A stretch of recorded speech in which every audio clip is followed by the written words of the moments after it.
Today, we're diving into a huge economic puzzle, Iran. It's this incredible story of a country with just immense wealth, but at the same time crippling poverty. It's a system that's amazingly resilient, but also seems to be slowly falling apart from the inside. So, how can a nation with so much going for it be in such a tough spot? Let's get into it. Okay, so let's just start with the main paradox, the big question at the heart of all this.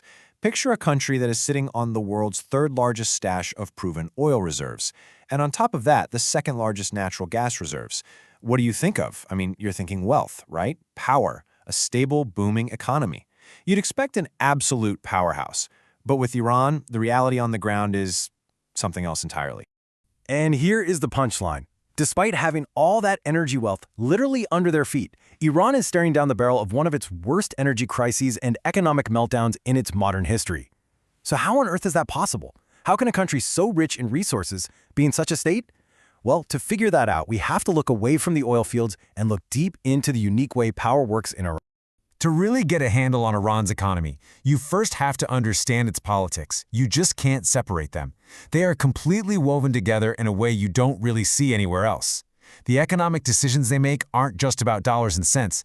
They're about something the regime sees as way more important. And this is the absolute key to the whole thing. The #1 goal of the Iranian regime isn't making its people prosperous. It's the survival of the Islamic Republic itself. That's it. Every major decision is filtered through this one lens. Does this help keep the supreme leader and the system in power? So, when a choice comes down to what's good for the economy versus what's good for cementing the regime's control, power wins. Every single time. So take a look at this. It shows you just how much of a closed loop the power structure is. It's a system designed to perpetuate itself. The supreme leader, he appoints the powerful guardian council. Then that council gets to approve or deny anyone who wants to run for office, including the people running for something called the Assembly of Experts. And what's the Assembly's main job? Well, they get to elect the next supreme leader. Basically, the leader picks the guys who vet the guys who will one day pick his replacement. It's a perfect circle designed for nothing but control and continuity. Okay, so with that political setup in mind, let's see how it plays out in the economy. Because of this whole structure, the official government, the president, the parliament that you see on TV, they don't really control the most valuable parts of the economy. The real economic muscle belongs to two huge, kind of shadowy groups. Right. That's the million-dollar question, isn't it? If you really want to know where the money and power flow in Iran, you can't just look at the official government budget. You have to look at these unseen hands that answer to one person and one person only, the supreme leader. And these are the Bonyads and the Islamic Revolutionary Guard Corps.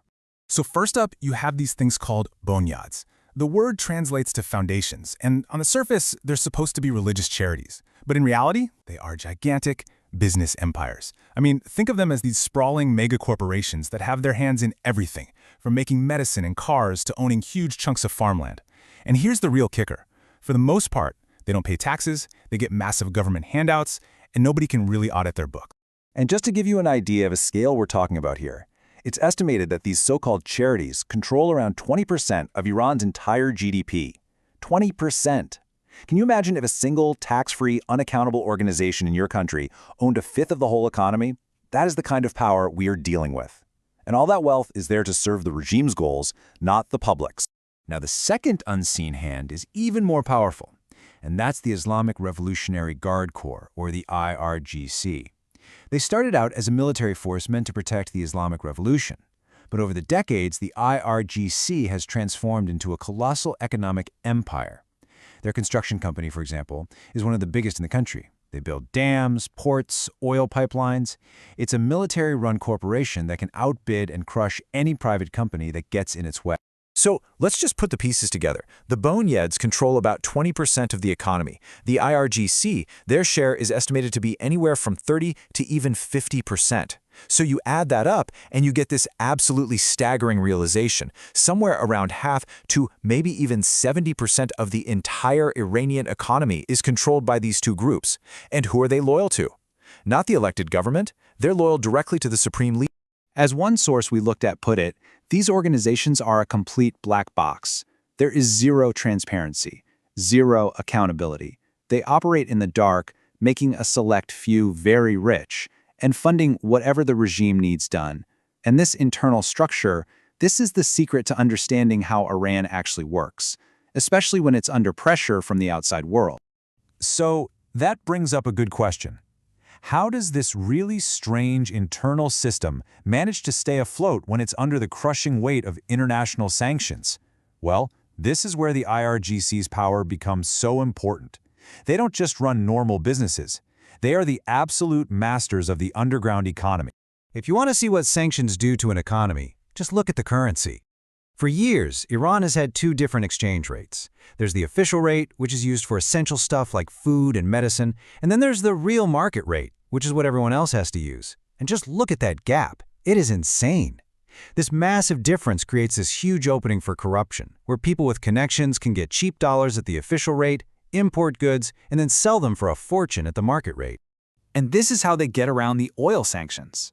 The IRGC runs what's called a shadow fleet of old tankers that are really hard to trace. And they play this constant cat-and-mouse game out on the high seas. I mean, this stuff is straight out of a spy movie. They'll turn off their tracking systems to go dark, they transfer oil from one ship to another in the middle of the ocean, they repaint their ships and change their names mid-journey, they forge all the documents. All of it is to sell their oil on the black market and get cash for the regime. It's a massive, sophisticated smuggling operation. So, okay, we've looked at the political power structure and the shadow economy that's keeping the whole system going. But what does this all mean for the average person in Iran? Well, the picture is pretty bleak. This intense focus on regime survival has come at a huge cost to the people's quality of life. This table here gives you a really sharp snapshot of the crisis. You've got out-of-control inflation, interest rates so low that if you put money in the bank, it's actually losing value every day, and a per-person GDP that's collapsed to about 1/8 of what it is in neighboring Saudi Arabia. Let's break these numbers down a bit, because they are just devastating. Just try to imagine if the price of everything you buy, your food, your rent, getting to work, went up by more than 30%. Not for just 1 year, but year after year after year. For over 5 years now, that has been the reality for Iranians.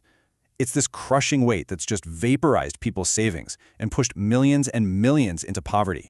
Now, to try and stop people from getting too angry, the government spends a frankly astronomical amount of money on subsidies, especially for fuel.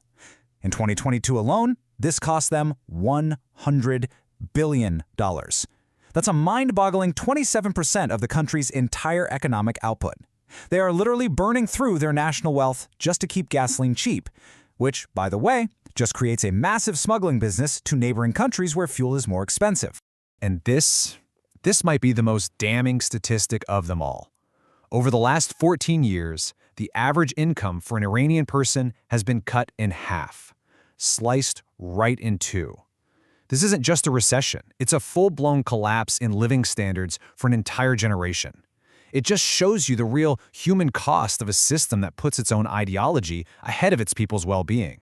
So you might be asking, why not just get rid of these subsidies that they clearly can't afford? Well, they're completely stuck in a trap. Back in 2019, the government tried to raise gas prices just a little bit, and it set off these massive protests all across the country.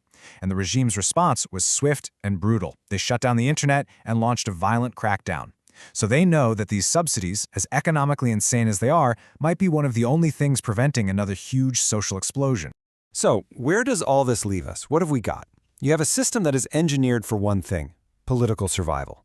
You have an economy dominated by these powerful, unaccountable groups, and you have a population that is suffering through a really deep and long-lasting crisis. So how do we wrap our heads around this whole complicated picture? One of the sources we used to prepare this described the situation perfectly.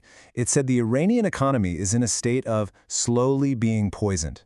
It's not having a sudden heart attack, it's not collapsing overnight. Because of the IRGC's black market skills and all that natural resource wealth, the system has this grim kind of resilience. It just keeps going.